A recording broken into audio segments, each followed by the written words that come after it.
BGB ছাড়া আইনশৃঙ্খলা বাহিনীর বাকি সব বাহিনীর বিরুদ্ধেই গত ১৬ বছরে গুমের সাথে সম্পৃক্ততা মিলেছে। সন্ধান মিলেছে আয়নাঘরের চেয়েও নিকৃষ্টতম সেলের, যা ছিল র্যাবের তত্ত্বাবধানে। ব্রিফিংয়ে এসব তথ্য জানিয়েছে গুম সংক্রান্ত কমিশন অফ ইনকোয়ারি। গুমের কারণ বেশিরভাগই রাজনৈতিক।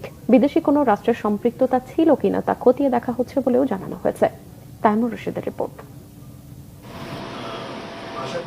কমিশনের কর্মকাণ্ড সম্পর্কে জানাতে সংবাদ সম্মেলনের আয়োজন করে গুম সংক্রান্ত কমিশন অফ ইনকোয়ারি। জানানো হয় ৩১শে অক্টোবর পর্যন্ত কমিশনে ১৬০০-র বেশি অভিযোগ জমা পড়েছে। এর মধ্যে ৩৮৩টি অভিযোগ খতিয়ে দেখা হয়েছে, যার মাঝে ১৭২টিতে র্যাব, ৩৭টিতে সিটিটিসি, পুলিশের ২৫টিতে, গোয়েন্দা বিভাগ ডিবির ৫৫ ও ডিজিএফআই এর ২৬টিতে সম্পৃক্ততা মিলেছে। প্রাথমিকভাবে ইনভলভমেন্ট পাচ্ছি তো আমরা ডিজিএফআই, র্যাব, ডিবি, তারপর আপনার সিটিটিসি, তারপর আপনার কি বলে সিআইডি, পুলিশ, সব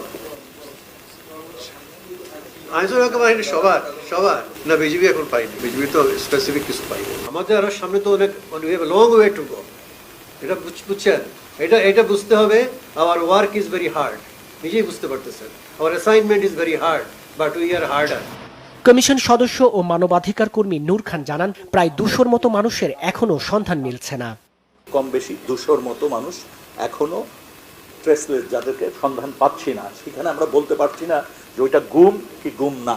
আমরা এখন পর্যন্ত যেটা শুনেছি যে আয়নাঘর, যেটাকে আমরা জয়েন্ট ইন্টারোগেশন সেন্টারকে বুঝতাম, এর চেয়েও নিকৃষ্টতম সেল আসলে আমাদের কাছাকাছি জায়গাতেই ছিল। আমরা সেগুলি পরিদর্শন করতে পেরেছি, দেখেছি, এবং কত নিষ্ঠুরভাবে যে মানুষকে রাখা হয়েছে। এমনও ঘটনা আছে ৩.৫ ফিট বাই ৪ ফিট, তাই না? ৩.৫ ফিট বাই ৪ ফিট, এর মধ্যে তার প্রস্রাব পায়খানার জায়গা, পানি, এবং সেখানে দিনের পর দিন আটক রাখা হয়েছে। কমিশনের অন্য সদস্যরা জানান, গুমের ঘটনার যেন সঠিক তদন্ত না হয়, এজন্য অনেক আলামত ধ্বংসের চেষ্টা করা হচ্ছে।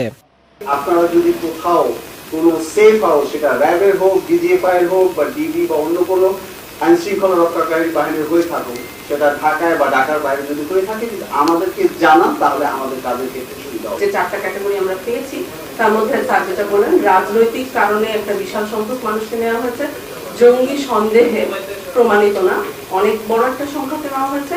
এছাড়া ব্যবসায়িক কারণে ও পারিবারিক কারণেও মানুষ গুম হয়েছেন, এটার প্রমাণও আমাদের কাছে এসেছে। গোপন বন্দিশালা আমরা এ পর্যন্ত 8টা আনকভার করেছি শৃঙ্খলা রক্ষাকারী বাহিনী